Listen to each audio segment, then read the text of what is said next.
Okay. Hello, everyone. This is not going to be at all a polished video effort here, but I do want to take some time to very briefly give a little bit more background and some ideas regarding the Workstream effort that we're doing. So the intent of this video, and I'm going to show you some things on my computer and some background shots in a little bit here, but just to start this off, the intent of the video is to provide further clarity about what we're going to do with the Workstream Accelerator process that we've started. And I want to try to broaden your horizons a little bit more about what I'm really trying to do with you in this effort here, and how this relates to other aspects of our class here. So far we've been doing what I hope you appreciate and understand as some pretty cutting-edge aspects and topics within vegetable crop production. We've looked at a lot of different things, and I dare say that the information you're getting and have gotten already is pretty current. It's very new, and it's where things are happening right now. We've looked at a lot of different things already in class, all right? The customary topics, we've talked about crop classification, we've talked about soil preparation, we've talked about the role of irrigation and water management and systems. We talked recently about pest management. We've talked an awful lot about equipment and machinery innovation and technology innovation. We talked also more recently about some of the health dimensions of food and vegetables in particular, and how that gets out into the broader society there, beyond just the production fields there. We've looked at how are different crops grown there, and you've seen that through a variety of videos that augment the learning that we're doing in class there. We've also done some pretty, I think anyway, in my estimation, intriguing topics related to labor, marketing, and now the accelerator work here. So we're going to continue these kinds of component or element topics throughout the quarter there, and there'll be some new ones coming at you about glasshouse production, about production in developing regions of the world. And then on Tuesday we'll look at alternative crops there, so a whole nother way of looking at things there. But I want you to know that we're dealing with, in a straightforward fashion, those classic topics there.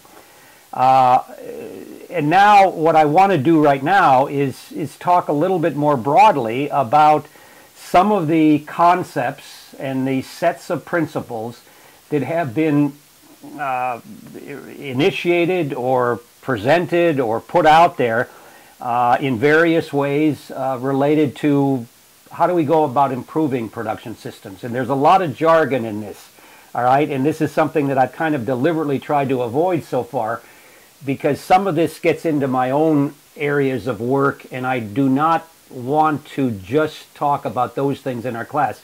I take very deliberately the requirement for you to give you a broad-based representation and appreciation for vegetable crop production systems. And I hope you're with me that I've tried to do that pretty well there. But it turns out that for this accelerator workstream process that we're engaged with now, it does get into some of the things that I've been working on.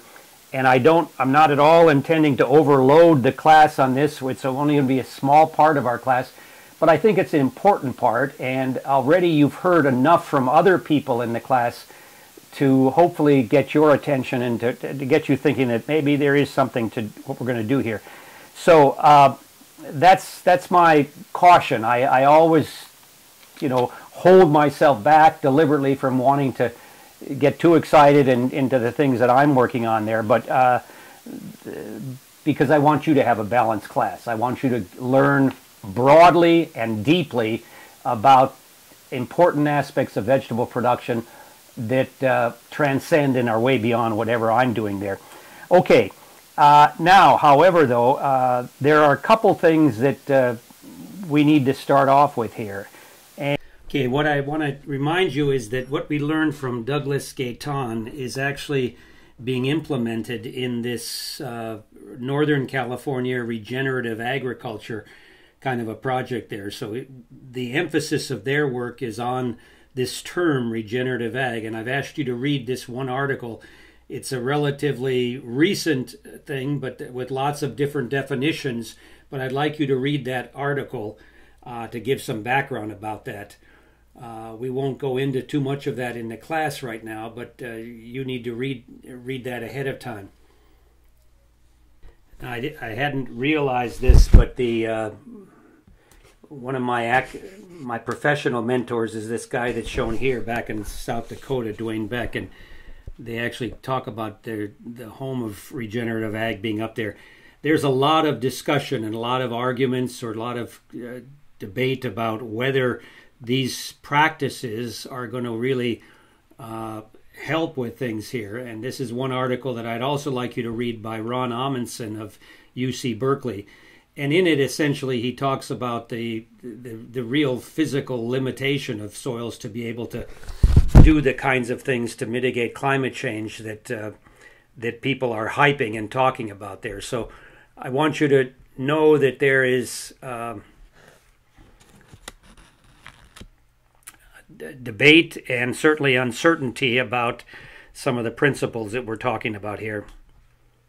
I'd also want to point out that there are lots of other government and programs such as the NRCS, the USDA Soil Health Program, that talks about 4 principles of managing soil health for better soils. The CDFA, California Department of Food and Ag, they have their own Healthy Soils project. Natural systems, can we emulate nature more easily by the practices that we do to produce food? These are a variety of the kinds of approaches that people have come up with, the sets of principles.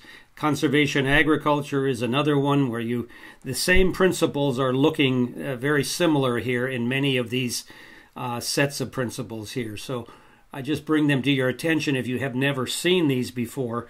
They're essentially efforts to try to focus attention on the overall production system, the agroecology, like this FAO one, and what we might do to further improve the performance overall of production systems. You were asked to read that one by FAO in preparation for Thursday's class where we meet 2 organic farmers. I asked you to read this vision statement for organic farming. And again, you'll see where they're trying to go with their efforts to improve production systems. I mentioned last week that Europe is kind of in the lead in a lot of this with really setting ambitious goals there. Let's look at some companies now. General Mills is one company that's actually created their own regenerative ag certification and program there. And again, the principles or practices that they're expecting their farmers to use increasingly are pretty much similar to what we've all talked about. Unilever is a large international company. I'm not so concerned about the tea part of it here, but they also supply tomato products. And again, you can see they have their own fundamental principles of what they're looking at. Campbell's, I received this email from somebody I know at Campbell's in Davis asking for what they can do to increase these practices. You heard about Alejandra Sanchez, and she worked for Olam. They also have their own sustainability framework that she actually helped develop when she was there. So these are examples I have of what I'm talking about here.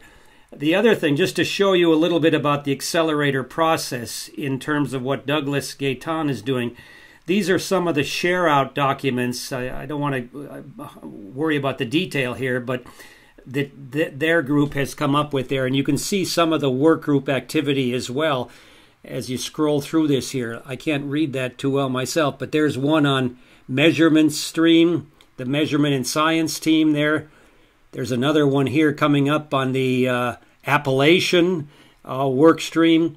And you can see they're trying to create their goals and their progress.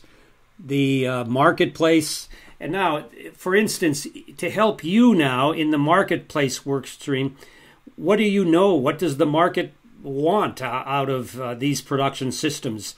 How do they think we can get there? What are the different entities out in the marketplace trying to achieve there? Some examples I think are shown here. This was a group, it was a meeting over in January, and one of the work sessions was about how do they increase high-quality produce, vegetables in schools. And so for those people who are in the marketplace, you might want to take a look at, these are some contacts that you might want to look there, Organics for Schools there, and they had a whole program or a whole session that was dedicated to this. So I provide these as maybe some leads for you, those of you in the marketplace Workstream there. Let's look at another workstream now, environmental impact. Lots of agencies are involved with this. What do they want? What are the claims that they're looking for?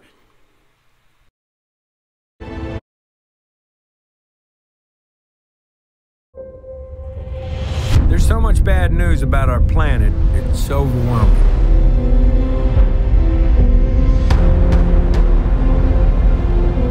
The truth is, I've given up. This is the story of a simple solution, a way to heal our planet. The solution is right under our feet, and it's as old as dirt.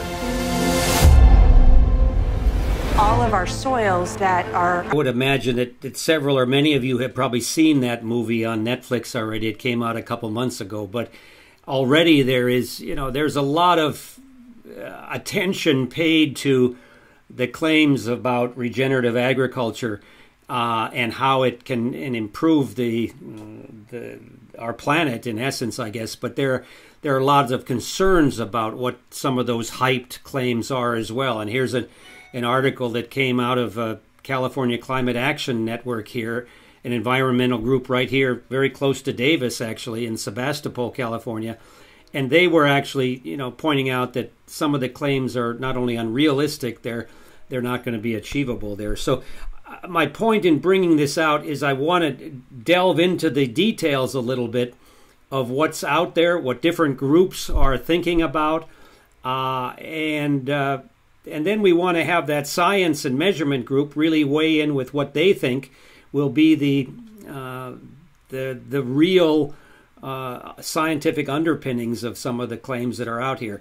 So there's a lot going on right now, and I would like you to explore and investigate some of the momentum that is growing, I think it's fair to say, but also to look below the surface and actually begin to be critical and be thoughtful about what is being claimed and what are the goals that are being put out there, and to what extent should and ought we to buy into them. So that's where I'd like the work groups to start going now.